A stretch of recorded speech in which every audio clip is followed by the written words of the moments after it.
बिस्मिल्लाहिर्रहमानिर्रहीम। Welcome to my channel. आज हम बात करेंगे वेरिएबल्स को किस तरह से पाइथन में यूज़ किया जा सकता है। पाइथन में वेरिएबल्स का यूज़ किस तरह से लिखा जाता है। पाइथन में सिंटैक्स ऑफ वेरिएबल क्या होता है, रूल्स क्या होते हैं वेरिएबल्स के, ये सब बातें आज हम पाइथन वेरिएबल्स में सीखेंगे। बहुत मुश्किल नहीं है, बहुत सिंपल है और मैं आपको बहुत सिंपल लेवल पर जाकर, बहुत बेसिक लेवल पर जाकर सिंपल वर्डिंग में बताऊंगी। तो यहाँ पर हम छोटी सी डेफिनेशन को देखते हैं। या programming, a variable is a container that is used to store the values। Variable क्या होता है? एक ऐसा कंटेनर है जिसके अंदर हम वैल्यूज को स्टोर करते हैं। फॉर एग्जांपल एक सेंटेक्स है, अगर हम इसको देखते हैं तो हम इजीली अंडरस्टैंड कर सकेंगे। एज है, एज हमारा एक कंटेनर है, लेकिन एज क्या है? हमारा एक वेरिएबल है। एक ऐसा वेरिएबल है जिसके अंदर हमने कुछ स्टोर करवाना है।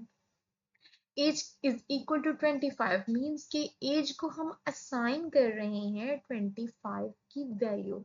अब यहाँ पर डिफरेंट डिफरेंट वैल्यूज हो सकती हैं, चेंज हो सकती हैं, वेरी कर सकती हैं। तो यहाँ पर वैल्यूज चेंज हो सकती हैं। अब एज के कंटेनर के अंदर हमने 25 की वैल्यू को सेव करवा लिया है।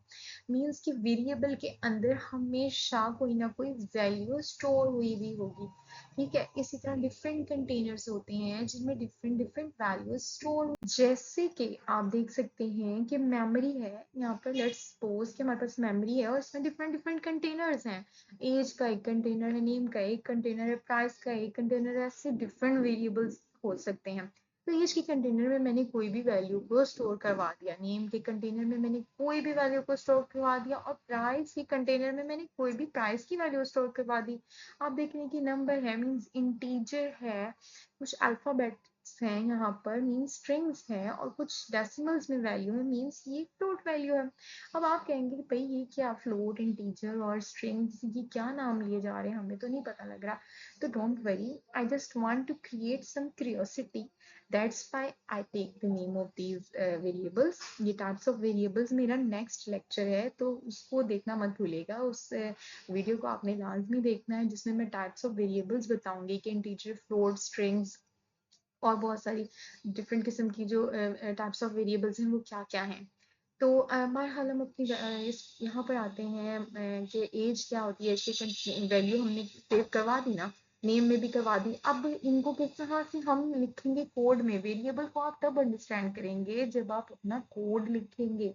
जब हम कोड लिखेंगे तो हमें पता लग जाएगा कि वेरिएबल से वैल्यू किस तरह से एक्सट्रैक्ट करवाई जा सकती है, किस तरह प्रिंट करवाई जा सकती है, हम वैल्यूज को किस तरह से यूज कर सकते हैं। तो क्यों ना हम अपनी कोड साइड पर जाएं, हम अपनी कोलैब पर जाएं, वहां देखें कि कोड को किस तरह लिखना है। जी हाँ जी, हम आ चुके हैं अपनी collab.research.google.com पर। और अगर आपको यहाँ पे नहीं समझ आ रहा कि आपने अपनी फाइल को किस तरह ओपन करना है, उसको सेव किस तरह करना है, तो मेरी लास्ट वीडियो जो है उसको देखिए, उसमें पता लग जाएगा कि मैंने आपको कोलैब नोटबुक के बारे में कंप्लीट इन्फॉर्मेशन दी हुई है। तो हम आते हैं अपने वेरिएबल्स पर। यहाँ पर मैंने कुछ टेक्स्ट में आपको लिख के दिया हुआ है डेफिनेशन ऑफ वेरिएबल, कि वेरिएबल्स क्या होते हैं। Variables are the container for storage the data value.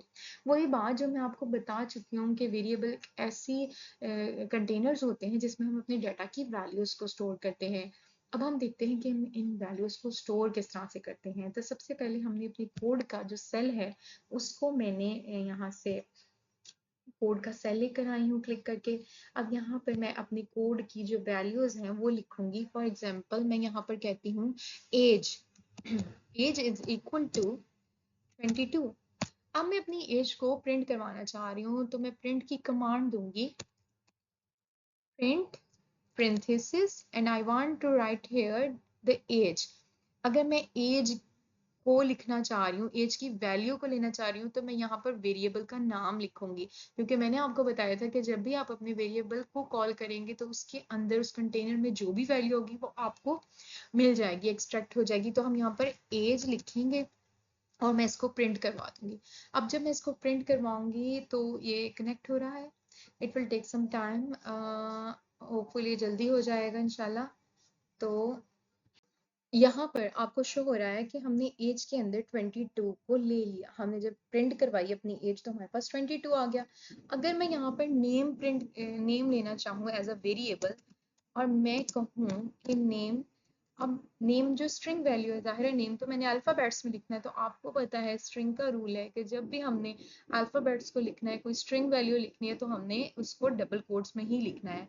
तो मैंने यहाँ पर लिख दिया अली। अली को मैं अगर प्रिंट करवाना चाहूँ तो मैं कहूँगी प्रिंट, और हमने अपने वेरिएबल का नेम ही लिखना है। नेम ऑफ वेरिएबल यहाँ मैंने लिखा, और अब मैं अगर इसे प्रिंट करवाती हूँ तो हमारे पास स्ट्रिंग वैल्यू आ जाएगी अली की एज इट इज। ठीक है, मैंने स्ट्रिंग वैल्यू को डबल कोट्स में लिखा है, ये रूल है स्ट्रिंग्स का, डोंट फॉरगेट। आपने स्ट्रिंग्स को डबल कोट्स में ही लिखना है। अब मैं अगर यहाँ पर कोई फ्लोट वैल्यू, जिसको हम डेसिमल्स वैल्यू कहते हैं, फॉर एग्जाम्पल हमारे पास प्राइस है, as is equal to 3.4 and I want to print it। अब मैंने अपनी प्राइस को प्रिंट करवाना चाहा और मैं इसको रन करती हूँ अपने सेल को, तो हम देखते हैं कि हमारे पास एज इट इज 3.4 आ गई। मीन्स कि हमने एक छोटा सा रूल यहाँ पर ये भी नोट किया कि अगर हम स्ट्रिंग यानी कि अल्फाबेट्स की वैल्यू को प्रिंट करवाना चाहें, पहले हमने अपनी स्ट्रिंग्स वैल्यू को डबल कोट्स में लिखना है। अब यहाँ पर मैं आपको एक छोटी सी और चीज बताती हूँ कि आप जब भी आपने अपनी स्ट्रिंग्स को लिखवाना है, एज इट इज वैल्यू लेनी है, फॉर एग्जाम्पल मैं यहाँ पर एक और चीज कहती हूँ, मैं कहती हूँ प्रिंट प्रिंट, और यहाँ पर मैं कहती हूँ कि मैं लिखना चाह रही हूँ कि माई नेम इज, और आपकी यहाँ पर नेम में कोई भी वैल्यू आ सकती है, मैं इसको डबल कोट्स में, क्योंकि मैं चाह रही हूँ कि मेरे पास ये सेंटेक्स एज इट इज आए। मैं ये कहूंगी माई नेम इज, और मैंने यहाँ पे अपने डबल कोट्स जो हैं वो क्लोज कर दिए। ठीक है, अब यहाँ पर कॉमा लगाना है हमने, और अपना वेरिएबल नेम, ये जो वेरिएबल हमने यहाँ पे असाइन किया, ये नेम लेना चाह रहे हैं मैं, तो मैं यहाँ पर वेरिएबल लिखूंगी अपना। उस वेरिएबल के अंदर जो भी हमारा वेरिएबल वैल्यू असाइन होगी वो यहाँ पर शो हो जाएगी। जब हम प्रिंट करवाएंगे तो मैं यहाँ पर अपने वेरिएबल का नाम लिखूंगी। मेरा वेरिएबल का नाम है नेम। नेम यहाँ पर मैंने लिखा, और जब मैं अब इसको प्रिंट करवाऊंगी तो आप देखेंगे कि यहाँ पर हमारे पास आ गया माय नेम इज अली।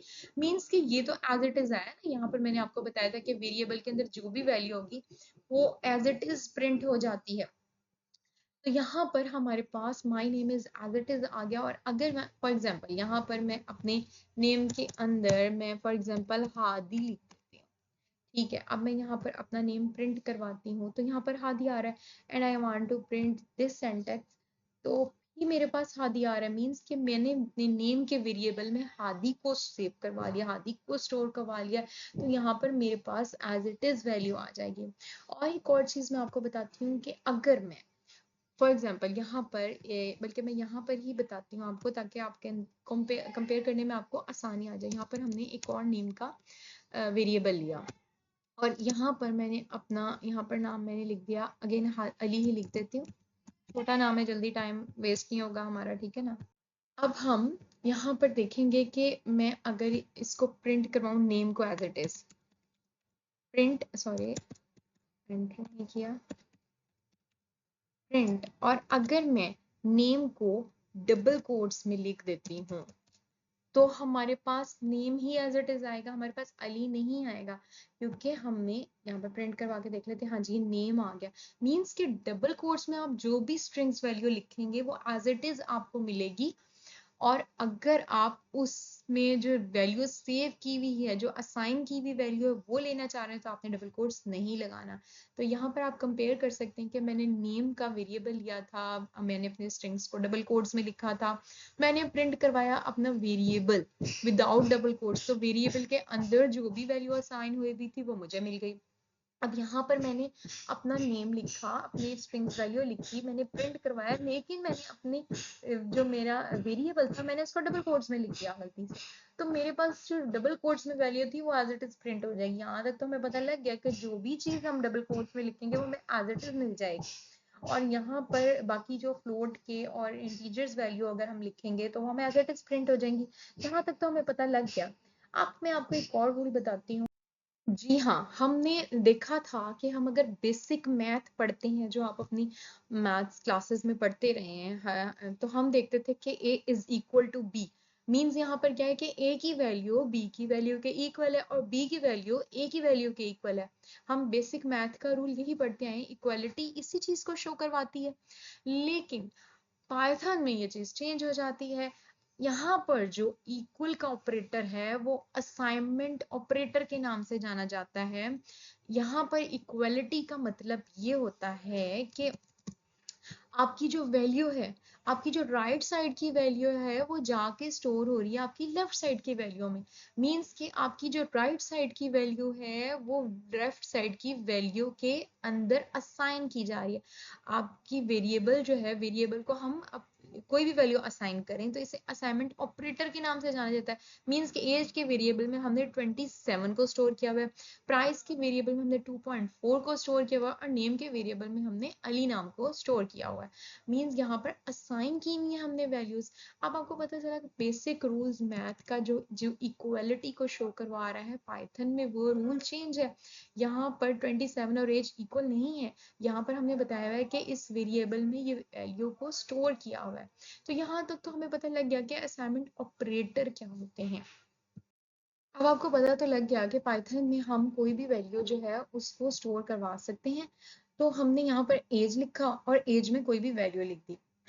लेकिन अगर मैं एक दूसरा वेरिएबल बनाती हूँ, फॉर एग्जाम्पल एज मेरा 23 है, but I want to create another variable that is age 2, और उस एज 2 में जाकर मैं अपनी ये वाली एज को, ये वाला जो वेरिएबल है इसको स्टोर करवा देती हूँ। तो मैं अगर प्रिंट करवाती हूँ अपना एज 2 को, तो हमारे पास वही वैल्यू आएगी जो हमने एज 1 में स्टोर की हुई है। ये देखिए जी, मैं आपको दिखा देती हूँ। यहाँ पर मैंने एज का वेरिएबल बनाया, उसमें 23 को मैंने स्टोर कर दिया। लेकिन मैं एक और वेरिएबल क्रिएट करती हूँ एज 2 के नाम से, और उसमें ये वेरिएबल सिंपल जो एज के नाम से है उसको स्टोर करा देती हूँ और एज 2 को प्रिंट करवाती हूँ। तो मेरे पास वही वैल्यू आएगी जो मैंने सिंगल जो एज 1 में रखी हुई थी। अब मैं यहाँ पर फॉर एग्जाम्पल मैं इसकी यहाँ पर वैल्यू चेंज कर दूँ, अगर यहाँ पर मैंने 24 कर दिया है and I want to run it, तो मेरे पास वही वैल्यू आई जो मेरे पास एज में थी। मींस कि आप, मैंने अपने वेरिएबल को आप फर्दर वेरिएबल भी असाइन कर सकते हैं और उससे जो प्रिंट करवाएंगे आपको वही वैल्यू मिलेगी। तो यहाँ पर हमें समझ आया कि हम किस तरह से वेरिएबल्स को पाइथन में यूज कर सकते हैं, वेरिएबल्स को वेरिएबल भी असाइन किए जा सकते हैं, और वेरिएबल्स के रूल्स क्या होते हैं कि हम, हमारी राइट साइड की वैल्यू स्टोर हो रही होती है हमारी लेफ्ट साइड के वेरिएबल में। तो ये तो जनाब हमारी वीडियो थी। आप चैनल को लाइक करें, सब्सक्राइब करें और कमेंट करें। होपफुली आपको वीडियो पसंद आई होगी। Thank you so much. Allah Hafiz.